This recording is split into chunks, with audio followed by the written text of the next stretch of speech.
प्रधानमंत्री नरेंद्र मोदी साइप्रस की आधिकारिक यात्रा पर जाएंगे। अपने 2 दिन की यात्रा पर साइप्रस जाएंगे प्रधानमंत्री नरेंद्र मोदी। प्रधानमंत्री नरेंद्र मोदी साइप्रस की यात्रा पर जाएंगे। 2 दिनों की यात्रा होगी प्रधानमंत्री नरेंद्र मोदी की साइप्रस की।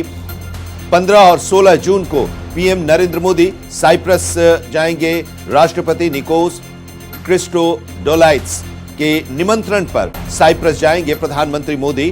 2 दशकों में किसी भारतीय प्रधानमंत्री की यह पहली साइप्रस यात्रा होगी। 16 जून को साइप्रस से प्रधानमंत्री कनाडा के लिए रवाना होंगे। 16 और 17 जून को G7 के शिखर सम्मेलन में प्रधानमंत्री भाग लेंगे। साइप्रस गणराज्य के राष्ट्रपति निकोस क्रिस्टोडोलाइस के निमंत्रण पर प्रधानमंत्री नरेंद्र मोदी 15 और 16 जून को साइप्रस की आधिकारिक यात्रा करेंगे। हम आपको यह बता दें कि यह 2 दशकों में किसी भी भारतीय प्रधानमंत्री की साइप्रस की पहली यात्रा होगी। प्रधानमंत्री नरेंद्र मोदी निकोसिया में राष्ट्रपति क्रिस्टोडोलाइट्स से बातचीत करेंगे और लिमासोल में व्यापार जगत के नेताओं को संबोधित करेंगे। यह यात्रा द्विपक्षीय संबंधों को गहरा करने और भूमध्य सागरीय क्षेत्र और यूरोपीय संघ के साथ भारत के संबंधों को मजबूत करने के लिए दोनों देशों की साझा प्रतिबद्धता की पुष्टि करेगी। K M Sharma, editor national affairs, हमारे साथ इस वक्त जुड़े हुए हैं। प्रधानमंत्री की साइप्रस यात्रा, और इससे पहले यह कंफर्म था कि वो कनाडा जाएंगे, G7 की बैठक में वो शामिल होंगे, और उसके पहले अब साइप्रस की यात्रा का भी प्रोग्राम बन गया है। कितना अहम साइप्रस यात्रा प्रधानमंत्री का ये होगा? देखिए, द्विपक्षीय वार्ता हमेशा लाभदायक होती है दोनों कंट्रीज के लिए, क्योंकि हर किसी कंट्री के पास कुछ न कुछ ऐसे रिसोर्सेस होते हैं जो दूसरे को देके आदान प्रदान किया जाए। जो सबसे इम्पोर्टेंट ये है कि प्राइम मिनिस्टर G7 में जा रहे हैं और उनको इस बात की उम्मीद है कि जो एक कनाडा से हमारे बीच में तनातनी है, क्योंकि पीछे की जो सरकारें थी उनका रुख जो है वो भारत विरोधी रवैया था, और जिस तरीके से भारत ने उनको एक तरीके से अलग थलग किया तमाम मंचों पे, तो उससे कनाडा भी सख्ते में आ गया था, यहाँ तक कि वहाँ की सरकार चली गई।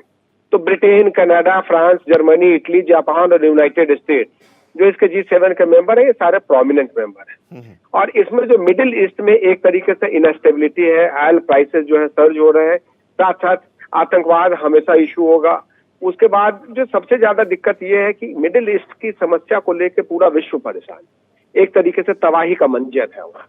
तो तबाही के मंजर को बातचीत के जरिए कैसे कम किया जाए, और कम करने के साथ साथ इस बात को ये निर्धारित किया जाए कि द्विपक्षीय रिश्तों में कनाडा जिस तरीके से उग्र होके भारत के लोगों के साथ वहां पे अपनी धरती पे व्यवहार कर रहा है, उस पे एक तरीके से लगाम लगे।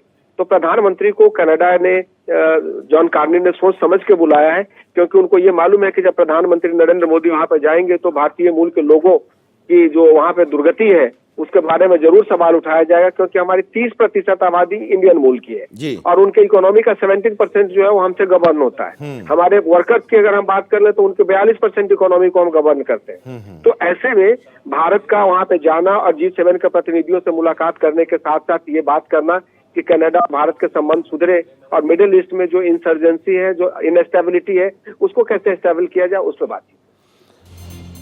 शुक्रिया इस पूरी जानकारी के लिए। प्रधानमंत्री नरेंद्र मोदी की इस यात्रा से जुड़ी जानकारी और उस यात्रा का विश्लेषण हमारे सहयोगी KM Sharma ji, editor national affairs, कर रहे थे, और ये बता रहे थे कि ये यात्रा प्रधानमंत्री की है जो क्यों इतना महत्वपूर्ण है आज के समय में, जब देश भारत का कनाडा के साथ तनातनी थी, और साइप्रस के इस बीच जो यात्रा है वो दोनों देशों के रिश्तों को और भी मजबूत करेगी।